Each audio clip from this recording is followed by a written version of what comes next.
Hello, welcome back to Bristol News. It's head-to-head time. This is where you find an in-depth examination of the policies and indeed the character of each of the 13 candidates each weekday evening up until the election in May.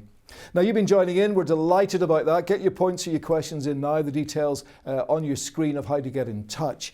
Tonight, a man who's made a name for himself on the political face of Bristol, but maybe not in the most conventional of ways. He sells ice cream, he does magic, he speaks his mind. But could he really be the next mayor of Bristol? Tell you what, let's ask him. Welcome to the programme, Paul Saville. Hi, Paul. How are you doing? Good. I don't know, what makes you think then that sleight of hand and the position of mayor could go hand in hand here? So the magic thing for me, because someone asked me that in Hustings, they said, oh, you're a magician. And I said, well, not in the traditional sense, not in the showbiz sense anyway, but yeah, magic is art and just creating stuff really. So for me, it's about just being involved in it, you know. I mean, it's fascinating talking across the 13 candidates. They are so different. I mean, so completely different backgrounds.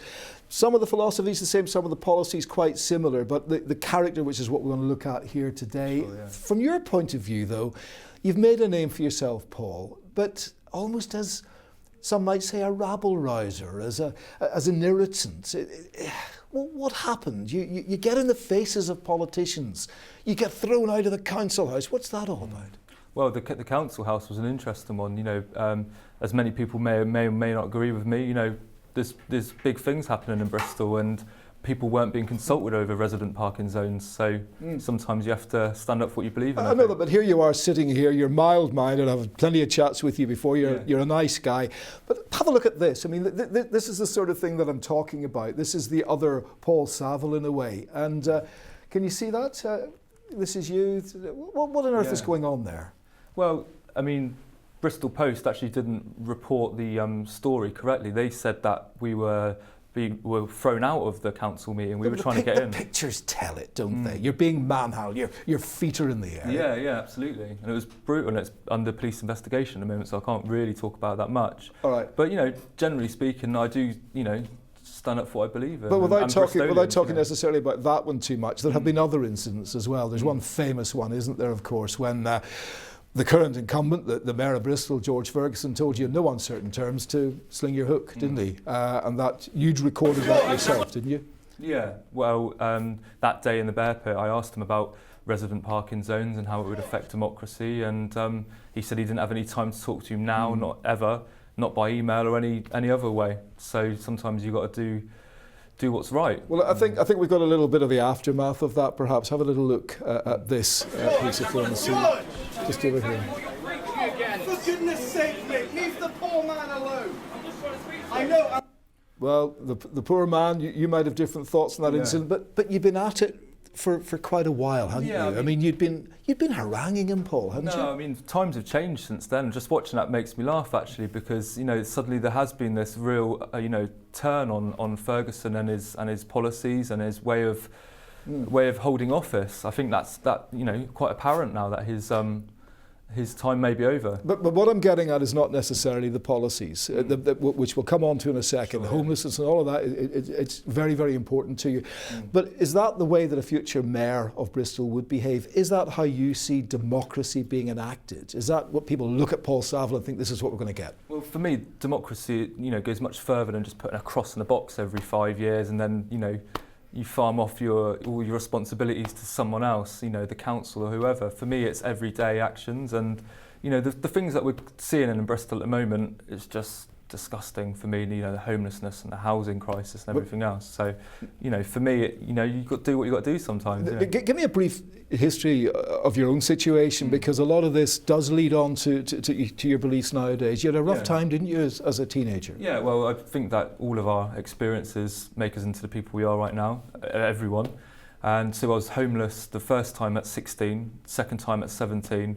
By 19, I was sectioned under the Mental Health Act. And, well, long story short, rebuilt my life. And that was only thanks to the NHS, to the welfare benefit system. In fact, you looked at nursing, didn't you, at one stage? What's that? You looked at nursing at one stage. Yeah, I studied nursing at college and then went on to sociology and criminology at uni. And that's what brought you to Bristol, wasn't it, for you? But you graduated, but you didn't follow that course, did you? You went into chai tea selling and ice cream. Yeah. So in a way, I kind of did. You know, sociology, society. Yeah. and trying to transform my little part of the world. But is there something in you that is opting out? Is there something that is just anti-establishment, no matter what way you look at it, that you're going to rail against the big guys? I think we live in a city of widespread corruption at the moment, and I will speak out about that. It's not everything I do. I mean, I love writing. But it's not all corrupt, is it? I mean, there are people in Council House who are there for the right reasons, who want to make a difference. Sure, yeah. They might not agree with your way of doing it, but they're there for what they believe to be the right and these systems are much bigger than those people. You know, the issue is, we're talking about policies and stuff, and the fact that bosses at Bristol City Council have just seen a pay rise of 20%, whilst everyday people are having council tax raised. For me, it's just not acceptable, and coupled with all the homelessness and housing and stuff, just doesn't make any sense to me. So I think we could talk about the housing, and we will in a second, because gentrification, which seems to be going on to a great degree around this city, is a big issue for you, isn't it? But how are you going to? What difference can you make? This isn't just Bristol. This is happening right around the country, isn't it? This is a general society problem. What, the world? Well, the price of housing, the fact that people haven't got it, the homelessness situation in big cities. As mayor, what could you do about that? Well, practically, I'm talking about the 1,000 empty buildings that we've got at any one time in Bristol. We could open those up, not just put them in, put people in to live in there, but to transform their lives, to help people who are really in housing need to make better of their lives and a better city for all, not Isn't just a few. Isn't the city getting better? Let's look at St Paul's, for example. There's perhaps the heart of Bohemian with Stokes Croft, of Bohemian Bristol, where people are living a great life, but it's run down, isn't it? And it's seen better days. Georgian houses, squats. They're trying to change that now. If we just have a look at a couple of pictures here of what's going on in St Paul's. I'm not sure if we can get those up. There we are. The scaffolding's up, boutique hotel going in there. Do you welcome that change? Do you welcome that improvement in the city of Bristol? I'm not against improvement. I'm just against seeing penthouse suites built in Portland Square, for example, which for the large majority of Bristolians can't afford. But would you rather that Portland Square was left the way it was with these Georgian houses? It's one of the most beautiful squares in Bristol, isn't it? Or it certainly was once upon a time. Would you rather it was left the way it was with these houses crumbling and squats? Absolutely not, but I'd rather see it being for the community use rather than being sold off to offshore companies, as we were finding out with the Panama Papers, etc. Private Eye doing massive investigations into all these offshore companies buying up Bristol. £2.5 billion of property in Bristol has been sold off since 2007. For me, it's just not. What I'm interested in is Bristol for Bristolians, for the people, rather than multinational or international companies. As you mentioned yourself, Paul, homelessness, you've been there. It doesn't get any lower than that, does it, in self-esteem and trying to get yourself back up on your feet? You managed it. What is the problem here that nobody else seems to be able to solve? Why are our car parks and our parks full of people who haven't got a roof over their heads? Yeah, absolutely. I mean, people are sleeping in tents all over Bristol now. And like I said, the practical solution for me, even as a temporary measure, is to get these 1,000 buildings open today or tomorrow, for example, and then people can start to have that platform. Being homeless, I know from experience that you can't get a job unless you've got an address. And if you haven't got a job, you can't get any money. So it's this vicious cycle of behaviour. And then you're faced with drugs and alcohol and stress and all that trauma coming from all of your previous experiences. Nobody would doubt the passion, and nobody would doubt that you believe and mean every word of what you're saying. But it comes to experience, doesn't it? You have got experience of that side of life.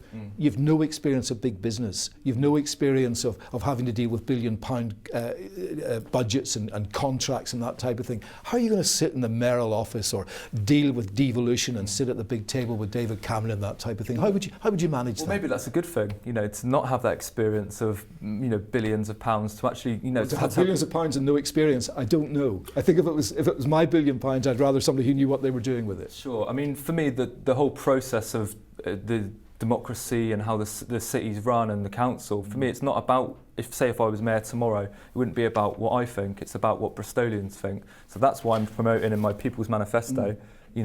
This is built over 6 months, and it's other people's ideas, a few of them mine, but mostly other people's. And for me, it's about encouraging people into the debate rather than, saying we're going to dictate to you what's going to happen. The other thing I want to get onto is transport as well, which is a burning issue, isn't it? Yeah. You want to bring buses into public ownership. Again, a national issue. Deregulation has got a lot to say about that, hasn't it? I think a lot of people want to try and do something about the buses. But the RPZs, you said forced our communities and did great damage to our communities.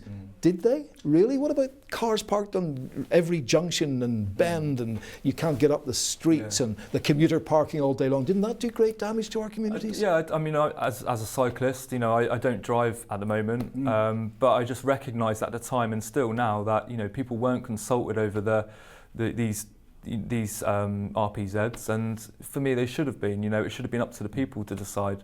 But then in a practical sense, all these lines everywhere, and for me it's another kind of imposition on our streets, and that's something I'm against. But you've got to make harsh decisions as a mayor, don't you? You're damned if you do, you're damned if you don't. With the will of the people behind you. That's what my real kind of contentious issue was with George Ferguson. Was that he didn't have the will behind him. Now what I'm introducing and interested in is, we could have referendums on the internet just to kind of gauge what people think and feel and want to see in their leader. And you want to get things done.